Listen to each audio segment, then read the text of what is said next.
자, 오늘 갈라디아서 6장 1절부터 하나님 말씀 5절까지 합독해서 같이 하나님 말씀 읽습니다. 시작. 형제들아, 사람이 만일 무슨 범죄한 일이 드러나거든 신령한 너희는 온유한 심령으로 그러한 자를 바로잡고 너 자신을 살펴보아. 너도 시험을 받을까 두려워하라. 너희가 짐을 서로 지라. 그리하여 그리스도의 법을 성취하라. 만일 누가 아무것도 되지 못하고 된 줄로 생각하면 스스로 속임이라. 각각 자기의 일을 살피라. 그리하면 자랑할 것이 자기에게는 있어도 남에게는 있지 아니하리니 각각 자기의 짐을 질 것이니라. 아멘. 할렐루야. 한번 따라하십시오. 그리스도의 법. 한 번 더. 그리스도의 법. 법이라는 틀 안에 들어가게 되면 어느 누구든 자유롭지 못합니다. 왜냐하면 법은 언제나 제한적이기 때문에 그렇습니다. 하나님께서 우리에게 주신 율법이란 말씀도 제1계명부터 제10계명까지 하나님 말씀을 주셨을 때 율법에 주신 목적을 로마서에 있는 말씀을 찾다 보면 율법은 죄를 깨닫게 하고 그랬어요. 또 그 율법을 다 지킬 수 있는 하는 사람도 사실은 찾아보기 힘듭니다. 근데 어느 날 예수님을 찾아왔던 한 젊은 부자가 예수님께 찾아왔을 때 그의 관심은 영생에 대한 관심이었습니다. 왜? 내가 지금 부자로 많은 것을 누리고 살지만 이 부자가 전부가 아니라 나중 내가 죽음 후에 사후의 문제가 어떨까 궁금해서 예수님을 찾아온 것이죠. 근데 예수님은 그에게 묻습니다. 너는 율법을 다 지켰느냐? 근데 제가 지금 앞에서도 말했지만 율법을 다 지킬 수가 없는데 이 사람은 자랑스럽게 내 어렸을 때부터 나는 율법을 다 지켰습니다. 얼마 정도로 그 부모가 아이 어렸을 때부터 신앙교육을 잘 시켰는지를 반증해 주는 말이죠. 그리고 교육을 부모가 시켰다 할지라도 그 교육을 따라오는 자기 자신의 문제도, 여러분 우리 부모들 세대지만 아이들이 이렇게 저렇게 하라, 예배당 가라 하면 갑니까? 또 예배당 좀 와줄래 사정해도 지금 옵니까? 근데 그 청년은 어렸을 때부터 율법을 다 지켰다는 거예요. 그러니까 얼마나 경건하게, 얼마나 부모의 말에 순종을 했는지, 하나님의 말씀에 순종했는지를 보여주는 장면이죠. 그런데 예수님은 거기에 만족하지 않으셨습니다. 하시는 말씀이 무엇입니까? 오히려 한 가지 너에게 부족한 것이 있구나. 칭찬해 주면 얼마나 좋습니까? 근데 오히려 한 가지 부족한 것이 있구나. 내가 가지고 있는 것을 팔아서 가난한 자들에게 나눠주고 나를 따라 오너라. 여러분들 팔 것도 없죠? 그래도 아멘 좀 하세요. 근데 그 부자 청년은 재물이 심히 많은 거로 성경을 읽다 보면 재물의 문제 때문에 고민에 빠졌습니다. 여러분 그걸 다 팔고 예수님을 따라가게 되면 아마 12 사도 중에 한 사람이 될 수도 있었겠죠. 그리고 지가 찾아온 목적은 지금 영생에 대한 문제였기 때문에 영생에 대한 어마어마한 하나님의 비밀을 알 수 있는 길도 열려 있을지도 몰라요. 그런데 그 청년은 그냥 돌아갑니다. 영생을 놓치고 예수님도 놓치고 우리로 말하면 죽음 뒤에 있는 영원 천국의 문제도 놓치고 그 재물의 문제로 그 청년은 뭐 살 때까지 오래오래 잘 먹고 잘 살았다라고 하는 뒷얘기가 있습니다. 그러나 천국까지 못했다는 얘기도 할 수 있습니다. 안타깝죠. 이거 그 성경에 나오는 부자 청년의 얘기만일까? 아니, 지금 현대를 살아가고 있는 우리들의 모습을 얘기해 주는 겁니다. 말로는 내가 예수님 믿습니다. 천국을 믿습니다. 살아계신 하나님 믿습니다. 영원한 영생을 믿습니다라고 말하지만 영생을 위해 준비하는 사람은 과연 얼마나 있을까? 지금 당장 먹고 살 문제, 또 이 세상에서 내가 살아가고 있는 동안에 일어난 많은 것 중에서 소유하는 문제로 인해서 나와 여러분들 늘 근심하고 염려를 해야 되는 그런 상황이 있기 때문에 믿음 생활 한다는 것이 여러분에게 쉬운 것이었으면 참 좋겠습니다. 아멘이 안 나오잖아요. 이 믿음이 어려운 문제인 것 같아요. 근데 예수님이 이렇게 또 말씀합니다. 수고하고 무거운 짐진 자들아, 다 내게로 오라. 내가 너희를 쉬게 하리라. 거기까지 참 좋아요. 근데 항상 성경은 뒷이야기를 봐야 돼. 나는 마음이 온유하고 겸손하니 너희는 내게 나와 배워라. 그리고 내가 너희에게 또 다른 새로운 사명을 주는데 내가 주는 짐은 무겁지 않다. 새로운 사명이 있는 거죠. 예수를 믿고 난 다음에 여러분 교회를 다니지 말라고 저는 말씀을 드렸어요. 예수를 믿는 겁니다. 교회를 다니는 것은 내가 예수를 믿는 것입니다. 우리가 믿는 하나님을 만나는 것입니다. 인격적으로 만나는 것이죠. 여러분, 나와 여러분들이 하나님을 만약에 1000번, 아니 내 일생 동안에 한 10만 번 부른다면 하나님이 응답해 줄 때 내가 목도자라고 한 10만 번 외칠 자신은 있어요. 근데 여러분 10년, 20년, 30년 다니면서 우리가 하나님 부를 때 10만 번 뿐입니까? 우리가 계산을 안 해서 그렇지. 얼마나 많이 하나님을 불렀어요. 얼마나 많이 하나님을 찾았어요. 근데 그 하나님이 알았다 하고 갑자기 찾아와서 그렇게 금방금방 응답을 해 주셨어요? 응답해 주시던데. 그래서 내가 예수님을 처음 믿을 때, 그리고 10년, 20년 지나갈수록 하나님의 응답은 점점점 더뎌지는 것 같아요. 근데 그 응답이 문제가 아니라 이제는 여러분이 그동안 하나님을 살아계신 하나님으로 만나고 간증이 있고 기도의 응답이 있는 한 여러분의 삶을 통해서 그냥 하나님이 나와 동행하고 계시는구나 하고 삶 속에서 알아가는 겁니다. 그래서 호세아 선지자를 통해서 너희는 여호와를 알아라. 어떻게 알아라? 힘써서 여호와를 알아라. 이 말을 하니까 오직 기도하는 일에 뭐 일도 다 내팽개치고 가정도 내팽개치고 자식들도 내팽개치고 오직 기도하는 일에 아니요.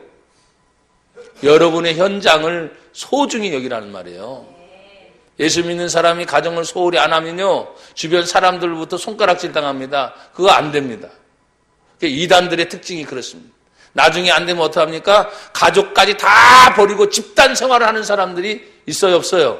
있습니다. 이런 도심지에도 큰 건물을 딱 빌려놓고 아예 외부인 출입 금지 딱 해놓고 자기들만의 표식을 가지는 사람들만 들어갈 수 있어요. 여러분, 그런데 우리 교회는 어떻습니까? 아무나 와도 좋어요. 예수님은 특정인만 부르는 것이 아니라 예수 믿기를 원하는 사람은 있는 자든지 없는 자든지 배운 자든지 못 배운 자든지 남자든 여자든 잘생겼든 못생겼든 어느 누구든 예수님을 믿을 자격이 있습니다. 전 성경 로마서 3장을 읽다 보면 너무나 많은 이야기 중에 이 말씀을 늘 여러분에게 말했죠. 하나님의 의가 나타나는데 하나님의 의는 차별이 없다는 말씀이 저는 너무나 좋아요. 차별하지 않으시는 하나님. 내가 어디 가서 사람들로 인해서 차이가 엄청나게 많이 나지 않습니까? 어제 조찬 모임에 갔는데 죄송하지만 교회의 사이즈로 말하고 뭘로 얘기하면 내가 그 가운데 낄 수 있을 자격이 아무것도 안 돼. 어떻게 세계 최대 교회 목사님들과 같이 내가 나란히 그 자리에 앉아서 대화를 할 수 있단 말입니까? 안 돼. 그런데 시간이 지나가는 동안 하나님이 필요해서 거기다 갖다 박아 놓는 걸 어떻게 해요?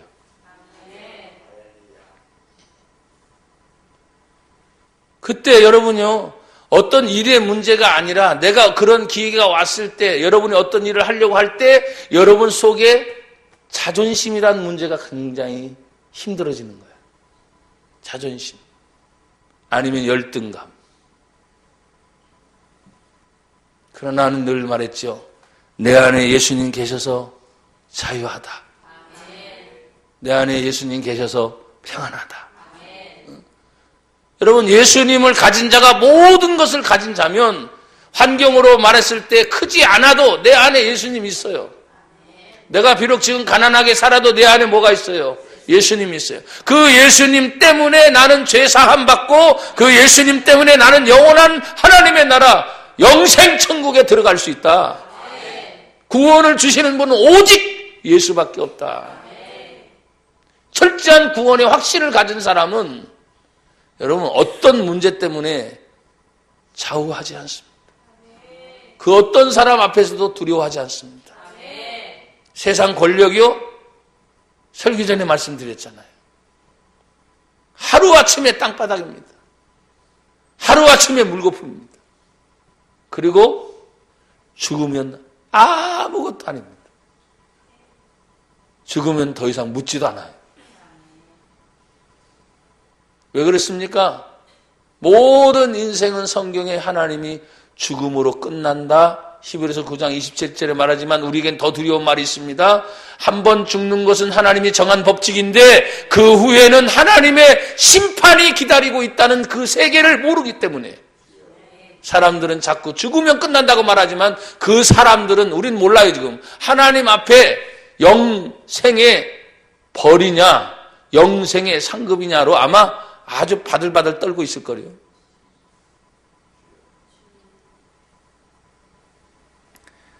우리가 성경을 읽다 보면 유다서 같은 경우에도 여러분 우리가 너무나 위대한 하나님의 종으로 기억하고 있는 모세가 죽었는데 모세의 시체 앞에서도 천사와 마귀가 모세의 시체를 가지고 가려고 싸우는 얘기가 성경에 나와요, 안 나와요? 나옵니다. 끔찍합니다. 여러분 모세라고 하는 어마어마한 하나님의 종인데 그 시체를 가져가려고 영적으로 싸우고 있는 이야기를 괜히 써놨겠어요? 그렇게 말한다면 지금 어느 사람이든 모세만큼 되는 사람이 누가 있겠어요?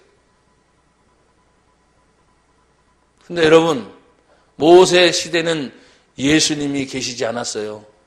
그냥 믿음으로 올 하나님의 나라를 그들은 뭐요? 보이지 않는 가운데 받아들였기 때문에 그냥 가는 거지만 역사적으로 이 땅에 오신 예수님을 믿는 성도들은 지금 주 2016년 오늘 12월 4일 이 주일 낮에 내 마음속에 예수님을 믿음으로 나는 아브라함과 같은 믿음의 사람이 되었다. 또 모세가 믿었던 그 하나님의 세계가 내 안에 예수를 믿음으로 나는 하나님의 나라를 소유한 자가 되었다는 거예요. 이게 엄청난 차이입니다. 그런데 오늘 성경에 보십시오. 형제들아 사람이 만일 무슨 범죄한 일이 드러나거든 신령한 너희는 그랬어요. 우리를 구별하고 있는 것을 기억하십시오. 우리를 어떻게 보느냐? 세상에 있는 너희가 아닙니다. 신령한 너희는 그랬어요. 달라요. 여러분 신령합니까? 신령하니까 가만히 이렇게 가부좌를 틀고 앉아가지고 마치 이렇게 자세를 취하고 나서 요지부동 아무런 것지 않고 눈 지그시 감고 있으면서 그게 신령입니까? 신령한 너희는 다 산속으로 들어가라는 말입니까? 그게 아니에요. 제가 말했잖아요. 여러분의 집에 가셔도 우리 학생 청년들은 학교에 가서도 우리 남편들은 직장에 가서도 우리 모두가 사람들을 만나는 사회 현장 속에서 신령한 것이 어떻게 드러납니까? 여러분 정직하지 못한 상황인데 저 사람은 정직해 끝까지. 알고 봤더니 예수 믿더라 이 말이에요. 그게 신령한 거예요. 이거 예수 믿든지 안 믿든지 교회를 다닌다 똑같아. 다 똑같아. 예배당에 앉아있을 때는 다 그저 거룩하고 천사 같은데 밖에 나가면 하나님은 온데간데 없고 다 마귀의 얼굴로 시작하고 입도 거칠어지고 행동도 거칠어. 이건 신령하게 말하지 않아요. 나는 그래서 여러분에게 요구했습니다. 그 요구는 뭡니까? 여러분들이 하나님께 예배를 드리면서 회개하고 기도하고 하나님 말씀의 은혜를 받으면서 나에게 변화가 일어나요?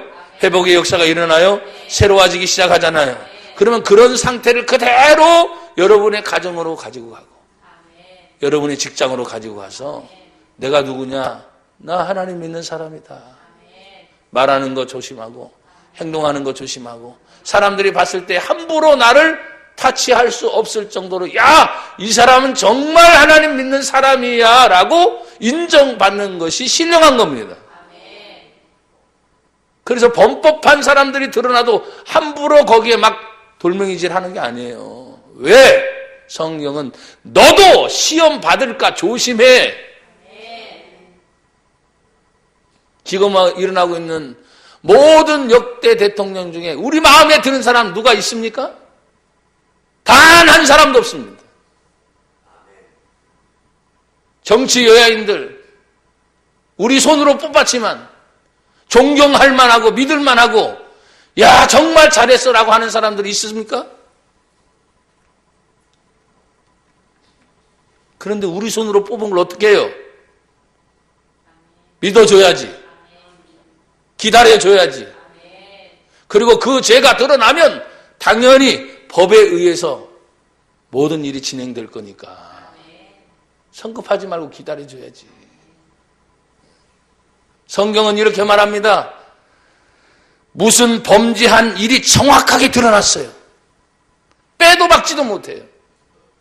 드러난 범죄거든요. 그랬을 때 예수 믿는 성도들이요, 나와 여러분들은 어떻게 할 것입니까? 신령한 너희는 그러한 자를 바로 잡아주어라. 어떤 마음을 가지고? 온유한 심령을 가지고. 그런데 우리부터 칼 갈고 있어요. 우리 속에서부터. 그래 내가 대한민국에 살고 있으면서도 대한민국에 살기 싫대. 그럼 빨리 떠나. 왜 살면서 계속 그래? 제가 말했잖아요. 수십 개국을 다니면서 진짜 대한민국처럼 좋은 나라가 없다니까요. 너무너무 좋은 나라예요. 여러분 가지고 있는 이 스마트폰 미국 가도 제대로 안 터져. 돈 줘야 되고요. 와이파이 한번 쓰려고 해도. 어딜 가더라도 마찬가지입니다. 잘 안 터져요. 전 세계 어디에서 이렇게 자유롭게 와이파이를 무료로 쓰는 나라? 우리 대한민국밖에 없어요. 어마어마한 나라입니다. 이렇게 길 잘 뚫린 나라? 우리나라밖에 없어요. 어떤 문제가 있어가지고 국민들이 똘똘똘 뭉칠 수 있는 나라? 우리나라밖에 없어요. IMF 터졌을 때 하나 묶어질 때 세계가 놀래버리잖아요. 세계가 놀래버려. 근데 지금도 세계가 놀라는 것이 있습니다. 대통령의 문제를 가지고 벌써 다른 나라 같으면 어떻게 해요? 난리 법석을 치러할 때 이렇게 평화롭게 하는 거. 근데 여러분 그 뒤에서는 사실은 드러나진 않지만 사건들이 있을까요? 없을까요? 있죠. 사람들 모인 곳에는. 그런데도 전반적으로 뭐예요? 야 대단하다. 미국이라는 나라에서 기자를 보내서 CNN에서 우리 시위하는 것을 방송을 하더라니까. 되게 유명한 나라가 됐어. 여러분 CNN이면요 세계에서 알아주는 방송이거든요. 세계 방송 뜬 거야. 그러면 이렇게 뜬 것이 그냥 안 좋게 되면 안 돼요. 나는 우리 성도들이 저도 어떤 때는 굴뚝 같아요. 가서 나도 이렇게 내 얼굴 비치면 안 되잖아. 근데 공인이잖아. 공인. 막 굴뚝 같아 솔직히 속에서. 근데 내 마음이 하나님 칼 가는 사람이 되게 하지 마시고 여러분 어떤 사람이든 칼을 딱 갖다 대는 순간 이것 자르고 저것 다 자르면 안 걸릴 사람이 하나도 없고 제가 설교를 하잖아요. 저의 설교도 한 수십 편 모아놓고 뺄 거 다 빼버리면 나도 이단이 될 수 있어요. 왜? 전후자료를 다 빼버리고 이단적 요소만 다 뽑아내가지고 이렇게 편집을 해서 딱 얘기를 하잖아요. 이단 안 걸릴 사람이 없어. 여러분 안에 나라에 대한 칼을 간다든지 내 주변에 있는 사람들에 대해서 칼을 간다든지 여러분 스스로 내 안에 칼을 갈고 있는 것, 여러분 스스로 여러분을 해치고 있는 것임을 기억하세요. 온유한 심령이라 했습니다. 온유하면 부드러움이죠. 온유하면 평안함이죠. 온유하면 어떤 문제가 그 속에 집어 던져져도 뭐예요? 그냥 푹 감싸 안을 수 있는 아주 푹신한 상태가 온유한 거예요. 여러분, 예수님은 나는 마음이 온유하고 겸손하고 했을 때 그 예수님 십자가를 지시는 모습, 채찍질을 맞이는 모습, 재판정에 있는 모습, 많은 사람들의 야유와 욕과 침뱉음과 매맞음과 비난과 그런 속에서도 예수님의 모습을 생각해 보세요. 나는 마음이 온유하고 겸손한, 매를 맞으면서도 피를 흘려 가시면서도 사람들에게 생명을 주러 오신 그 예수를 사람들은 좋았을 때는 떡 문제 해결되고 병고침의 문제 해결되고 더러운 사단의 세력이 박살내는 그 모든 것들을 다 혜택을 입을 때는 언제고, 매몰차게 예수님 십자가에 몰아낼 때는 단 한 사람도 예수님 주변에 예수님을 지지하는 사람이 없었다는 거예요. 구원자이신 예수님도 그럴 때 얼마나 쓸쓸했을까? 그럴 때 얼마나 그 속에서 울분이 터질까? 근데 예수님 이미 말씀하셨어. 나는 마음이 온유하고 겸손하네. 그렇게 당하셔야 할 이유는 이미 알고 오셨기 때문에, 내가 그렇게 당하고 그렇게 십자가에 죽어야만, 그렇게 예수님의 피를 흘려야만 온 인류의 어떤 죄든지 예수의 이름 앞에 다 사함받기 때문에 참으신 거예요. 히브리 기자는 도리어 기뻐했다 그랬어요. 왜? 그 앞에 오는 즐거움, 죽음 뒤에 부활이 기다리고 있는 걸 예수님은 압니다. 이 세상이 끝이 아니라 영원한 하나님의 영생의 천국을 당신이 생명의 주인인 것을 알기 때문에 히브리 기자는 그것을 기쁨으로 즐거움으로 십자가를 참으셨다 그랬어요. 사랑하는 여러분, 국가에 일어난 현안의 문제가 그냥 그 나라의 사람들의 문제가 아니고 내 문제로 보세요. 또 내 가정에 일어나는 문제나 직장의 문제나 교회 안에 일어나는 모든 문제를 내 문제로 보세요. 신령한 사람들은 자신의 마음이 온유한 상태를 유지하지 않으면 자기가 끼어지게 되고 자기 자신도 자신을 해치는 사람이 됩니다. 나는 여러분이 살기를 주의 이름으로 축복합니다. 성경은 말합니다. 계속해서 온유한 심령으로 그러한 자는 범법한 죄가 드러난 자를 보는 것입니다. 바로 잡아줄 수 있는 힘이 있다면 바로 잡아줘야 됩니다. 그리고 너 자신을 살펴봐라. 너도 시험을 받을까 두려워하라. 여러분, 이단 사교에 빠지고 이단에 빠진 사람은 쉽게 나오지 않잖아요. 근데 그들 중에 많은 숫자가 기존 교회에 다니는 성도였다는 통계가 나와 있습니다. 그래서 그게 잘못됐다고 해도 거꾸로 우리를 전도해. 아니라고. 한번 내가 듣는 곳에 와서 들어보라고. 거꾸로 우리를 전도하고 있어. 참, 이게 한번 이게 뒤집어 씌우면요, 보이지도 않고 들리지도 않고 오직 자기가 맹종하는 그것만 듣고 보고 생각하게 돼 있어요. 그게 누가 됐든지 간에.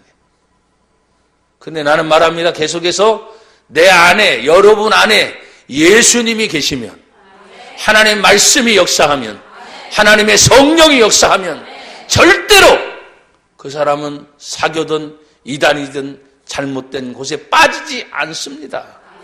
그래서 구원의 확신이 그렇게 중요한 겁니다. 하나님의 살아계신 믿음에 대한 확신이 그렇게 중요한 이유는 살아계신 하나님을 내가 만났잖아요. 근데 그런 것이 없는 사람은 늘 다녔기 때문에 기존 교회에 대한 식상함이 많아요. 왜? 자꾸 일어난 일들이 얘기가 되고 목사의 관계, 성도의 관계 막 이런 것들이 얘기하니까 그런 것이 왜 자꾸 드러나요? 그러니까 뭐예요? 그런 것이 없는 것 같은, 그리고 성경에 들어보지 못한 이야기들을 자꾸 수수께끼 풀듯이 풀어주니까 야, 신기하다. 신기하긴 뭐가 신기해. 성경의 마지막 진리는 예수를 빼면 그 어떤 종교도 다 이단이요 사이비가 될 수밖에 없는데, 예수를 말하지 않는다니까요, 마지막에. 사랑하는 성도 여러분, 그리스도의 법은 어떻게 성취가 됩니까? 우리 마음 자신이 온유한 심령을 갖는 것입니다. 시험을 받을까 내 자신을 조심하여 나를 점검해 보는 것입니다. 6장 2절은 계속해서 이렇게 말합니다. 너희가 짐을 서로 나누어 져라. 그리하여 그리스도의 법을 성취하라. 이 짐은 내가 혼자서도 버거울 때가 있으니까 사랑하는 성도들이 가족으로 돌아가면 가정끼리 나누어 가질 수 있다면 얼마나 좋겠습니까? 또 직장이든 사회생활을 할 때 또 심지어 교회 안에서 나 혼자 질 수 없는 그러한 짐, 그것을 서로 나누어질 수 있는 마음의 소통이 일어나면 얼마나 좋겠습니까? 여러분, 지금에 일어나고 있는 모든 문제들의 핵심 단어 중에 하나가 소통입니다. 소통. 소통이 안 되니까 불통이 되는 거예요. 말로는 늘 말하지만은 도대체 마음의 문을 열어놓고 얘기할 수 있는 그런 상대들이 사라져버리기 때문에 거기에 자리 잡고 있는 세력이 무슨 세력일까요? 여러분요, 하나님이 예수님을 통해서 이 땅에 성령을 보내주셨을 때는 우리 안에 서로 통하게 만듭니다. 근데 성령 아닌 마귀의 역사는 통하는 것 같은데 이미 마음은 단절돼 있어서 대화는 나누고 있습니다. 근데 마음이 서로 달라요. 느껴지지 않아요. 그게 영의 세계입니다. 여러분 보십시오. 성령도 하나로 만드시죠. 예수님도 하나로 만드시죠. 하나님 말씀을 듣다 보면 하나로 만드시죠.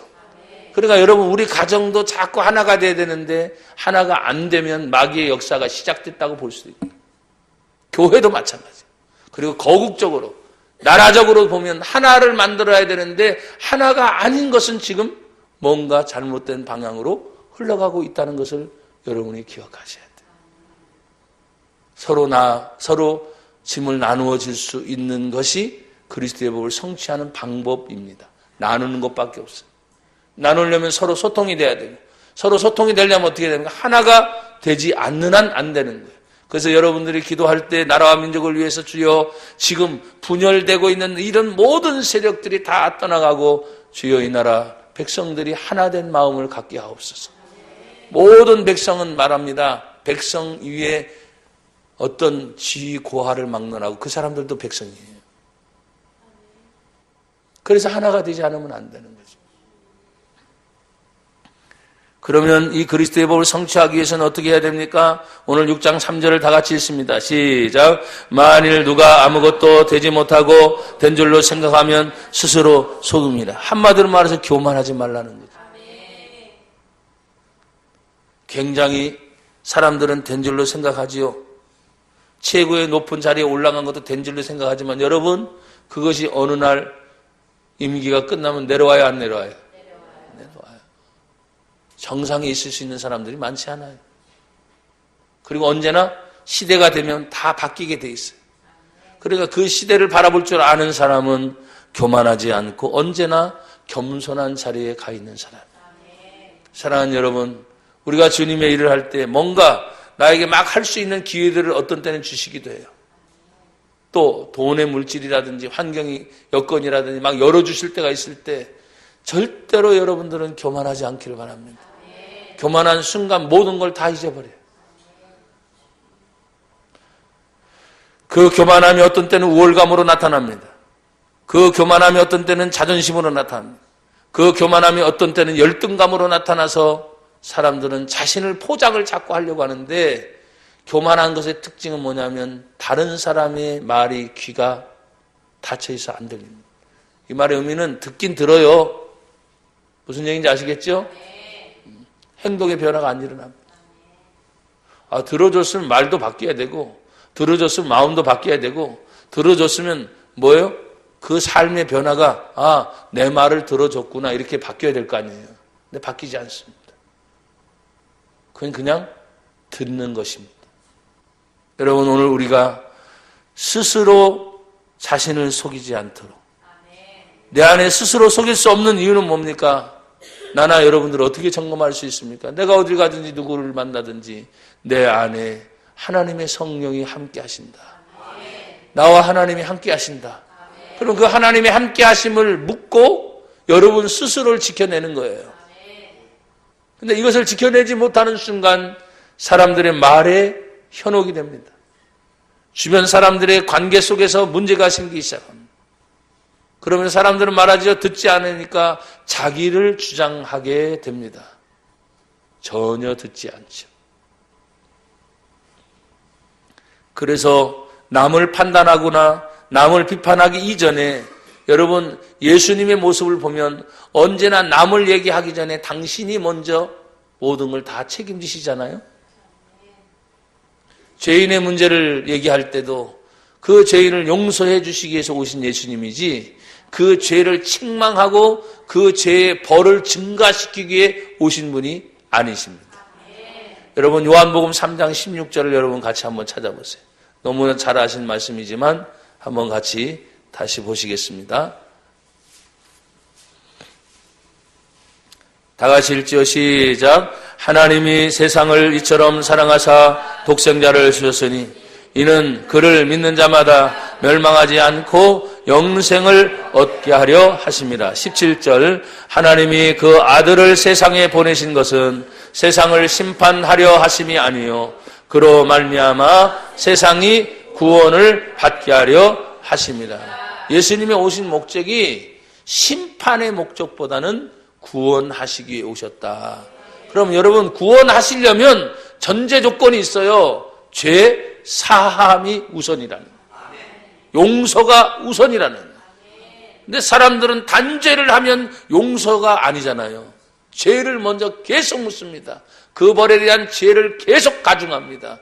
그래서 견디지 못하게 말해서 실토를 하게 만듭니다. 그건 용서가 아닌 거예요. 어마어마한 죄가 어떤 법이 어마어마한 죄가 됐든지 간에 여러분 예수님은 더 이상 물어요 안 물어요? 안 물어요. 용서하는 것으로 끝나세요. 최소한 나와 여러분이 예수 믿는 성도로서 오늘 본문에 된 이야기를 들으면 각각 자기의 일을 먼저 살펴라. 다시 돌아오세요. 6장 4절입니다. 그리하면 자랑할 것이 자기에게는 있어도 남에게는 있지 아니하리니. 우리가 자랑할 것이 무엇입니까? 갈라디아서를 쓰고 있는 분이 누구세요? 사도 바울입니다. 그럼 사도 바울은 나에게 있어서 오직 자랑할 수 있는 것은 뭐냐? 내 안에 계신 예수다. 나에게 말씀을 주신 하나님이시다. 나와 동행하신 하나님의 은혜다. 여러분 예수님이 우리에게 말씀하신 것을 생각해 보세요. 내가 너희를 용서한 것처럼 너희도 용서해라. 내가 너희를 사랑한 것처럼 너희도 사랑해라. 내가 사랑받았으니까 사랑할 수 있는 거죠. 내가 용서를 받았으니까 용서할 수 있는 것이죠. 그런데 사람들은 하나의 힘과 모든 것들이 어떤 때는 내 혼자 스스로를 외롭게 만드는 것도 있고요. 반대로 그 힘을 더 키워가는 방향이 있어요. 그러니까 둘 다 문제가 있어요. 중도를 말하는 것은 제가 얘기하잖아요. 우리가 하나님 앞에 어떤 말씀을 들을 때 어느 누구를 탓하든 큰 무리를 탓하든 아니면 하나의 작은 것을 탓하든 그게 문제가 아니에요.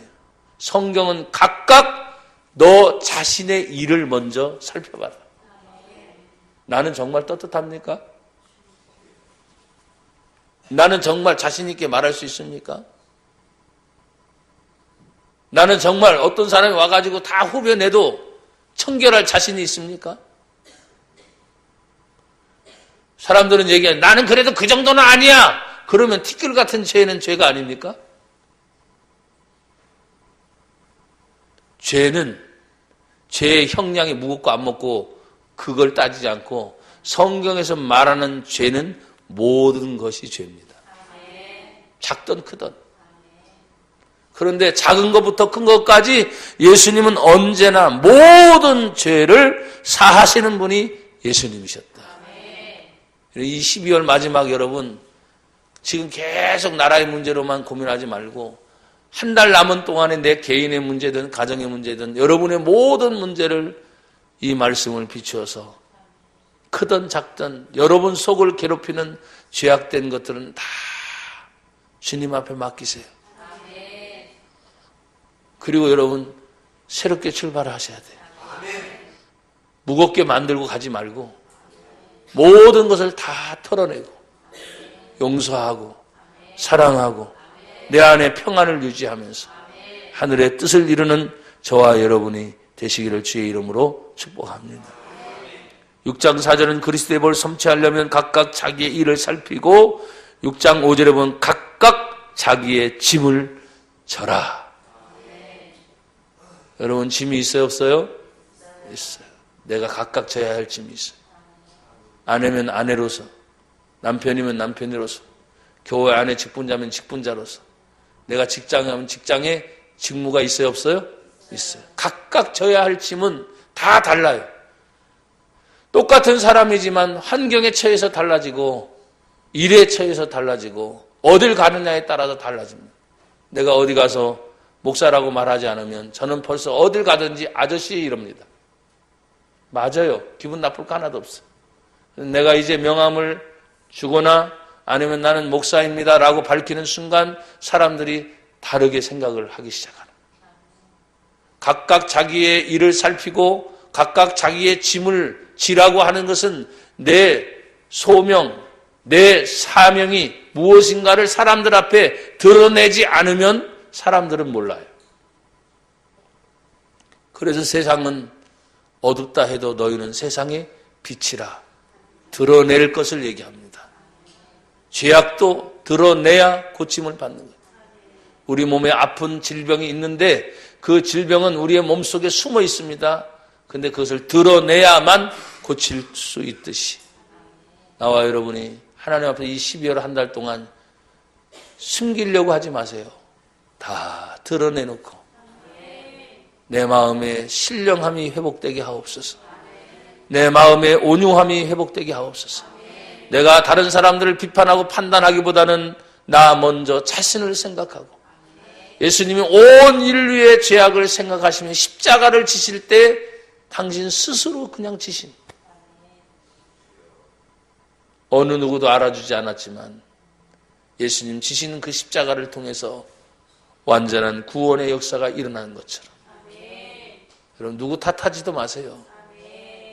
여러분이 주님의 마음을 갖기를 주의 이름으로 축복합니다. 하나님 아버지 감사합니다. 이제 12월 달 한 달을 남겨놓고 우리 마음속에 신령함이 회복되게 하여 주옵소서. 온유한 심령으로 회복되게 하옵소서.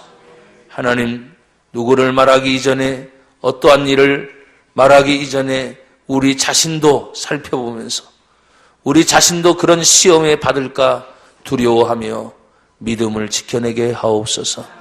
내 안에 계신 예수의 이름이 주의 성령을 통하여 우리의 삶의 빛으로 드러나게 하옵소서. 예수님 이름으로 감사하며 기도드리옵나이다. 아멘.